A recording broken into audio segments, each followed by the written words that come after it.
அனைவருக்கும் வணக்கம். மீண்டும் தளத்திலிருந்து கார்த்திகேயன்.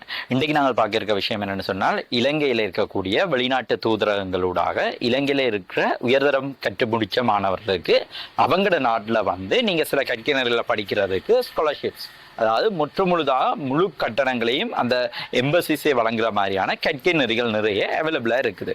ஆனால் பொதுவாக எங்களோட மாணவர்களுக்கு இதை பற்றி தெரிஞ்சிருக்கிறது இல்லை. இப்போ உதாரணத்துக்கு நாங்கள் எடுத்துக்கணும்னா, இப்போ எதிர்வரும் 6ஆம் தேதி க்ளோசிங் டேட் வச்சுக்கொண்டு ஜப்பான் நாட்டால் ஒரு ஸ்காலர்ஷிப் கால் பண்ணப்பட்டிருக்குது. அதாவது இந்த முறை A-level எடுத்து கடைசியாக ரிசல்ட்ஸ் வந்த பேட்சில் A-level எடுத்து மேத்ஸ் ஸ்ட்ரீமில், பிசிக்கல் சயின்ஸ் ஸ்ட்ரீமில் 3 பாடங்களில் சித்தி அடைஞ்ச மாணவர்கள் ஜப்பானில் இன்ஜினியரிங், அதாவது அவங்களுக்கு கிட்டத்தட்ட 18 ஃபீல்டில் நீங்கள் இன்ஜினியரிங் டிகிரி முடிக்கிறதுக்கான முழு கட்டணத்தையும் அந்த நாட்டு கவர்மெண்டே வழங்குற மாதிரியான ஸ்காலர்ஷிப் அப்ளிகேஷன் கால் பண்ணப்பட்டிருக்கு.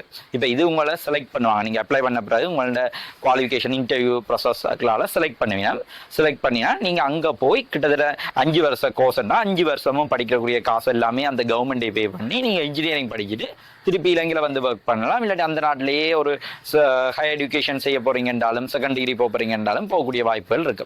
இப்படியான ஒரு ஆப்பர்ச்சுனிட்டியோட இந்த வாய்ப்பை ஒவ்வொரு நாட்டு கவர்மெண்ட்ஸும் வழங்குது. இப்போ உதாரணத்துக்கு நாங்கள் பார்த்தோம்னா, இலங்கையில் வளமையா ஜப்பானால் இப்படியான ஸ்காலர்ஷிப் வழங்கப்படுற, அதே மாதிரி கியூபா, பாகிஸ்தான் போன்ற நாடுகள் மெடிசின் படிக்கிறதுக்கு ஸ்காலர்ஷிப் வழங்குது. அதே மாதிரி இந்தியா போன்ற நாடுகளில் சில கோர்சஸ் அவைலபிளாக இருக்குது.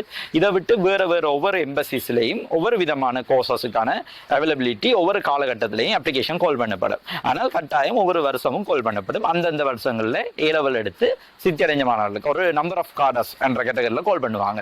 அதே மாதிரி இலங்கை அரசாங்கமும் வேறு நாடுகளை சேர்ந்த மாணவர்கள் இலங்கையில் படிக்கிறாங்க. இப்போ வந்து பூட்டான் மாணவர்கள் இலங்கையில் படிக்கிறதுக்கான ஸ்காலர்ஷிப்பை இலங்கை அரசாங்கம் வழங்குது.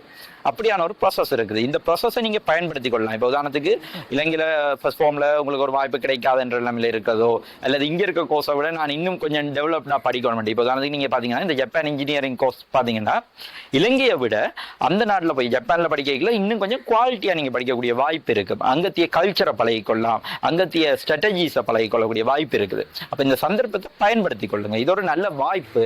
பல தமிழ் பிள்ளைகளுக்கு பொதுவாக இதை பற்றி தெரிஞ்சே இல்லை. ஆனால் மற்ற சகோதரின பிள்ளைகளுக்கெல்லாம் இதை பற்றி நிறைய அனுபவங்கள் இருக்குது, நிறைய பாவிக்கிறாங்க இந்த வாய்ப்புகள். அதனால நீங்களும் இதை பயன்படுத்தி கொள்ளலாம். இதை பற்றின ஒரு தெளிவான அறிமுகத்தோட ட்ரை பண்ணுங்க. இலங்கையில் மினிஸ்ட்ரி ஆஃப் ஹையர் எஜுகேஷன் என்ற வெப்சைட்டில் போனீங்கன்னா இது பற்றின சகல டீட்டெயில்ஸும் இருக்குது. என்னென்ன ஸ்காலர்ஷிப்ஸ் கால் பண்ணுறாங்க, க்ளோசிங் டேட், அதுக்கு அப்ளை பண்ணுற ப்ரொசீஜர் சகலதும் இருக்குது. நீங்கள் அதில் போயிட்டு அப்ளை பண்ணிக்கொள்ளே இயலும். உங்களுக்கு மேலதிகமாக தகவல் வேணுமென்றாலும் என்ன தொடர்பு கொள்ளுங்க. நன்றி, வணக்கம்.